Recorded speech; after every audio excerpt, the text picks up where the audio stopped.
Hey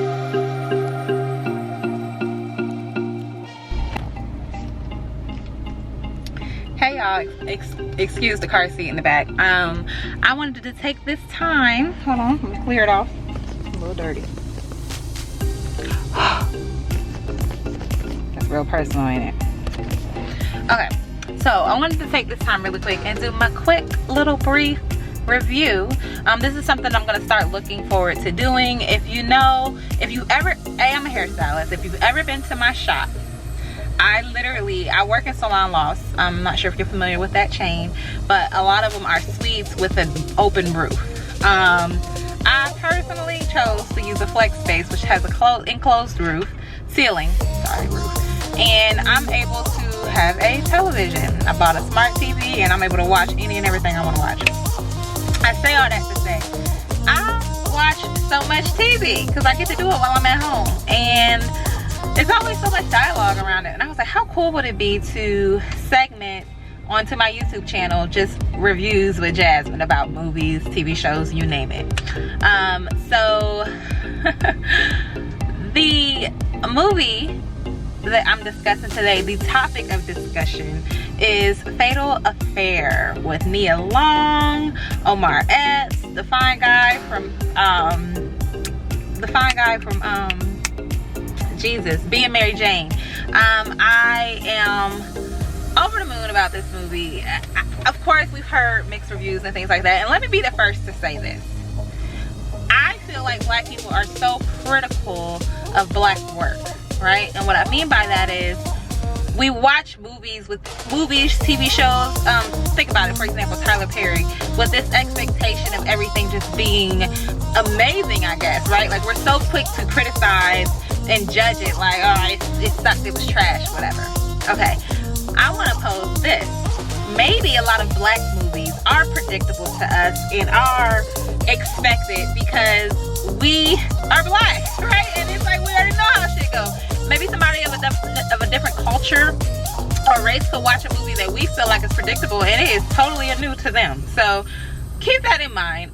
But back to Fatal Affair, I want to first start off with saying thank you, Netflix. Okay, thank you for so many reasons. I do feel like we're in an era where it's like a popularity contest when it comes to people getting gigs on whether it be a TV show or a movie. So they had all of your faves, right? We have like our top 10 guaranteed black thespians that we know: the Nia Long, Omar Epps, Morris Chestnut, Sanaa Lathan, Gabrielle Union, like the major ones that always usually make up the cast for any black movie. Tyler Perry kind of turned that around with his, to just give people we never heard of a chance. But let me get into this review about this movie, okay? Okay, so number one. Yes, people have been giving reviews about it being predictable and we knew exactly what was going to happen. But let me tell y'all the honest to God truth. I couldn't even get past the damn scenery. I had to rewind it a couple times to see what exactly it is that they said, because I'm sitting here like, make me feel poor. Like, I am over the moon with the representation that this movie showed. Let's think about it. Let's break it down, okay? Let's unpack this. This was a successful black couple, right? Who, her husband often spoke of we. This is what we built. This is, you know, we went to college, we finished college, we had our daughter. He often spoke about we. I liked that because usually in black movies or any movie, it's really rare to see two equal parts of a marriage be on that level of success, right? You usually have the man who has a whole bunch of money and then the wife who walking around upset because she can't find her footing. Or you have the alpha female woman and they're gonna have her with a house husband, and you know, just totally no respect of the union and how great two people can be together. So to see them openly speak about what they built in the home and y'all, the house, the view, like what? Like, thank you for showing what black excellence is. Yes, black luxury. We just saw people saying let's normalize black luxury. That was black luxury. Another thing that I loved, their daughter, right, only had one kid. It didn't have a lot, their daughter, she was in college at Berkeley, of all places. Like, just speaking of a black woman being in a Ivy League school, like that within itself is goals. That's something that people should definitely look into making happen. Hold on one second. Okay, his daughter went to Berkeley. Their daughter went to Berkeley. Normalizing luxury, normalizing expectation, black excellence. That to me was great. Another thing that I liked, and I paid attention to a lot of little things that people probably never didn't even notice or recognize, but it was just so many challenges of the normal representation of black in a movie setting. Even Courtney, the best friend, her being lighter skinned and being portrayed as the thirsty one, the one looking for love, the one looking, you know, that's not usually showcased.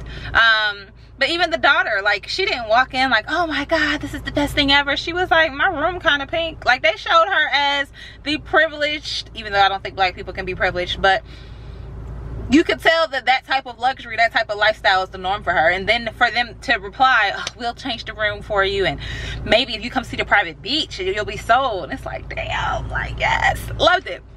I'm not even gonna lie, even though Omar Epps was a villain in this movie, he was a villain who was still educated and smart. I mean, he had his own shit, he had his own place. He wasn't creeping up on people in a raggedy car. He ain't living in the projects. Like, he clearly, her best friend Courtney, who is a attorney as well, she thought he was a great catch. So I did like that they didn't portray him as like envious and jealous of lifestyle, more so than him feeling like that's the woman he was supposed to be with in his psychotic mind. I do like that they touched on mental health and therapy, not just with Omar going on his own, but when the husband and Omar Epps went golfing, he openly talked about them having dealt with just marital counseling. And another thing, for a black movie, they wasn't out playing basketball together, they was golfing. Do y'all not see this, Netflix? Like, behind just normalizing luxury, because you got to think, in a world of black representation being that along the lines of Love and Hip Hop and The Housewives, it's like, this shows that you can have, minus all of the drama, which, I mean, it was still a climax, it was still drama, but minus the drama, like, just living luxury. Like, there are a lot of us, just black people period, who live that way. I ain't there yet, I'm trying to get there, but let's see, what else did I really like? I also like that they didn't slut her out. They didn't slut Nia out. She definitely could have gone all the way with him, but I like that she stopped him. I think that made the reconciliation between her and her husband a little easier, a little more believable, right? Because it was just like, she almost cheated. I do like that she was the one who was able to tell him. At first, I couldn't tell if she was gonna beat around and not tell her husband the full story, but she did. I also like that he made sure to let her know that he's in it, right? Like, he didn't even say it was a mistake. It was just like a decision you made, and then you opted not to go all the way. We can move past it. I like that the daughter's little boyfriend was black. I mean, my God, please name me another. I mean, think about it. Other black luxury lifestyles we've seen that wasn't people laundering money and shit. Like, Power, yeah, they lived in that nice penthouse, but the fans were parked outside. Like, this was, and then another thing, how she was easily able to speak openly at her current firm, or her previous firm, about going to open her own. Like, black excellence, like, not being beholden. And she even said, whew, I don't want to deal with this anymore, I'm gonna open my own firm. Like, that is encouraging, right? Like, that is something that I'm like, wow, for that to be portrayed, where it's not like she's like out here trying to prove herself in that setting, right? Because a lot of times we'll see a black woman or man working in that type of industry and or a position of power, and it showcases them as still feeling like they have something to prove. They didn't show that at all in this movie, and I like that. Even though that is our norm, but it's just like, they portrayed it as her having her footing and being able to make a decision that's best for her life and her work-life balance. liked that.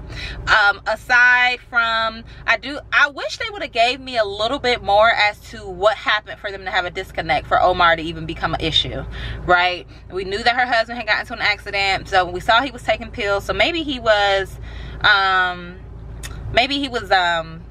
depressed or something like that, and she just felt neglected. But in hindsight, they didn't show a lot of that, but they did really dive into just their affection for one another, how they would cook together. And I love, because my husband, he'll call and be like, what do you want for dinner? Like, that's normalized that. And he was like, you want steak or salmon? And you know, I could even get past when Omar Epps came with Courtney to the dinner, because I was still looking at the scenery. Y'all had to rewind it and say, okay, now what happened? Because I was just like, what? Like, that's how y'all, that's dinner views?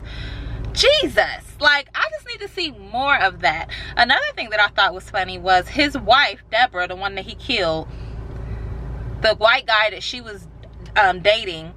If you think about it, he got away with the murder because they were able to just portray him as a dealer, and they said it was just a home invasion. But for them to say that the white guy was a dealer, because it usually would be the other way around, right? So I don't know, it was just really, really great. Even when Nia Long went looking and digging for some information on Omar, I'm using their real names because I always forget character names, but when she was digging for information, a colleague from college from them was a white lady, right? So it's just like, this is cool. This representation here was greatly appreciated by me. I would never, granted, was it predictable? Yes, all black movies tend to be, but I would never be one to tell somebody not to watch this. Everybody watch it. Watch it from a stance of, outside of the drama, of just encouragement and just seeing black people portrayed. Nobody was an athlete. Nobody was a rapper, an actor. Like, they were hardworking people who said they went to college and they jumped into their careers. She was a lawyer, her husband was an architect, and they had their daughter at Berkeley, and ain't no telling what she about to do. So I watched it from a standpoint, I didn't know if that's what I was going to take from it. So it was a shock for me. But baby, I took it. I appreciated it. So, Fatal Affair, it gives, see, I'm not like Rotten Tomatoes. I give it a 10 just for the pedestal that they put black people on, the black excellence that they portrayed. It gets a 10 from me. Plot, probably like a 7. But watch it. Please watch it, y'all. And we need more of this. Less love and hip hop, more of this. Show us for the greatness that we are, the healthy black marriages, black parents, black success, just black excellence. And I totally appreciate it. So if you haven't seen it yet, go check it out. Yeah. So that's my movie review for Fatal Affair. And until next time, and tell me if you agree. What did you take from it? Was it horrible to you? Look at my baby car seat in the back. Be safe over here. But was it horrible to you, or was you like, this is cool, this is something I can do? Or shit, or was you like, let me go work, let me go get my shit together, let me go start over, Central Alt Delete, restart, because that's how I feel. Okay. Till next time, I'll holler at y'all. Go check out Fatal Affair.